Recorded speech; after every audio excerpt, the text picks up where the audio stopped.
Hey guys, Retro Gaming Maniac here, and growing up, for me at least, a common theme in movies, video games, television, comics, a little bit of everything really, was aliens. Now, aliens have been around for a while and have been popular for a while, just the thought of aliens and visitors from outer space.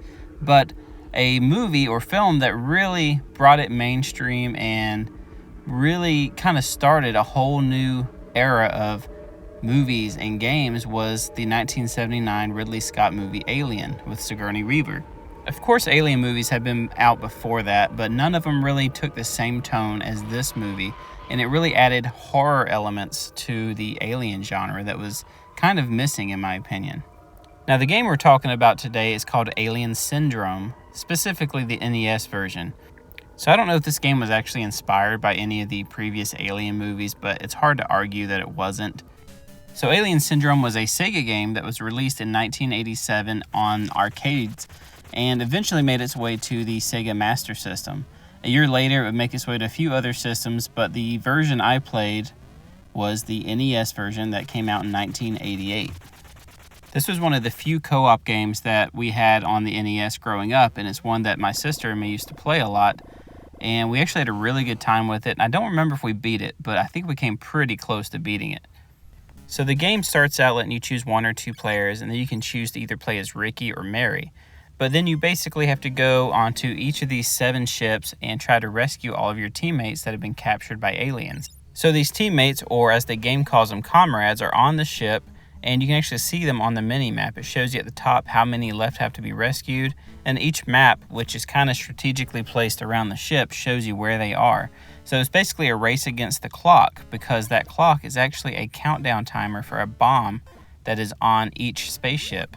So you're rescuing your comrades that have been captured by aliens, and along the way, you're picking up different weapon power-ups. So you start off with like your basic little blaster, which kind of sucks to be honest. And then you also have access to weapons like flamethrowers and lasers. And me personally, I think the laser is going to be your best option because it can cut through multiple enemies. This is important because once you rescue all of the comrades, there is an exit that pops up at the top of the level normally, and you have to rush to that exit before the timer runs out and then fight the boss. So getting your weapon upgrades is important, not only just for making your way around and navigating the ship, but that weapon upgrade is going to be the same one that you're going to have when you go to fight the boss. So if you have enough time left on your timer, you can go around the ship and try to find weapon upgrades before you go do the boss fight, but there is nothing, to my knowledge, that replenishes the time on the timer. So, if you're running low, you're just going to have to go in with whatever you got. So as you can see here, we're actually locating the last comrade. Now, when you locate the last comrade, you get this music that just picks up, and it just causes a lot of anxiety and like just this feeling that you have to hurry and make it to the exit.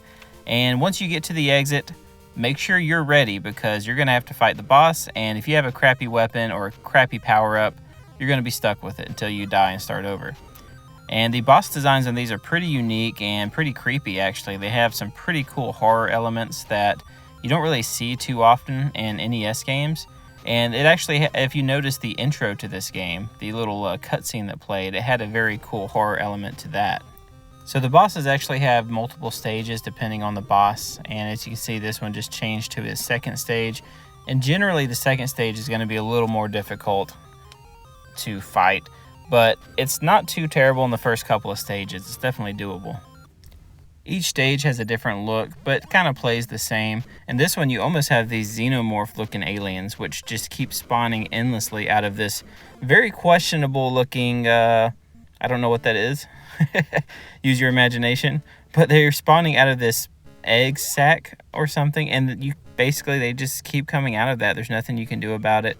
The longer you stand there, the more it'll spit out. So kind of best bet is just to keep moving and try to make your way across the level. You do come across the W's there on the wall. Those are actually warp zones.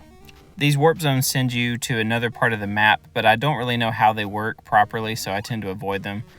And really, the maps aren't too terribly big, so you can generally find your way around, especially with the map signs, just located on the walls for you to help navigate. But the levels have some very interesting design. The music is great. The gameplay is really good, especially if 2 players. It makes the boss battles so much easier.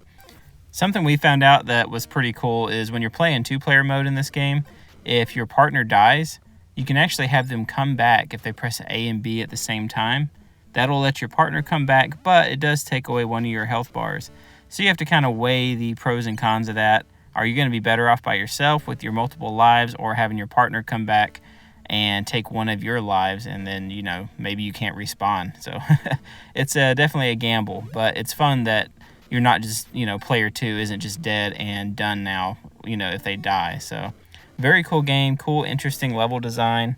And it's one that I just really enjoyed a lot growing up. And I think it had really great atmosphere and music. The graphics, were pretty basic, but they worked really well. And I really just loved the artwork of this game. Back when we were playing these NES games, one of the things we looked at all the time was the artwork on the front of the cartridge, because you had to really use your imagination. It's not quite as bad as it was on Atari, but you had to use your imagination and just kind of help, get into the mood of the game and what they were trying to portray. They could only do so much with 8-bit graphics, but looking at the artwork and the manual and all that, it was really cool, and it kind of set the tone for the game. And this is just a game I really enjoy. I do recommend it. I'm not going to show all the gameplay here, but definitely check out Alien Syndrome, specifically on the NES. That's the version I played, but I do know the Sega Master System version is also really good.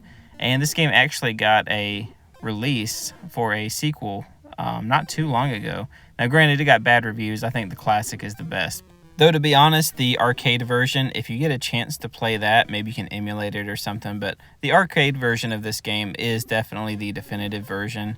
Granted, the NES version is great, but it is a cut down, kind of watered down version of the arcade version. Same for the Master System. It's kind of a cut down version. And actually, I think this version is better than the Master System version. I do have that one as well. But yeah, what do you guys think about this game? To me, it's a very cool game. It's one that you don't see this style of game too often on the NES. There's co-op games on there, but this one just had a very dark sci-fi feel that I really appreciate it. And that egg sack there still kind of is like hilarious looking. But anyways, what do you guys think? I hope you enjoyed this video. It's just a quick rundown on Alien Syndrome on the NES. Came out in 1988, the same year I was born. So it must be a great game, right? Hope you guys enjoyed. Hit that like button if you did, and we will see you on the next one. Thanks.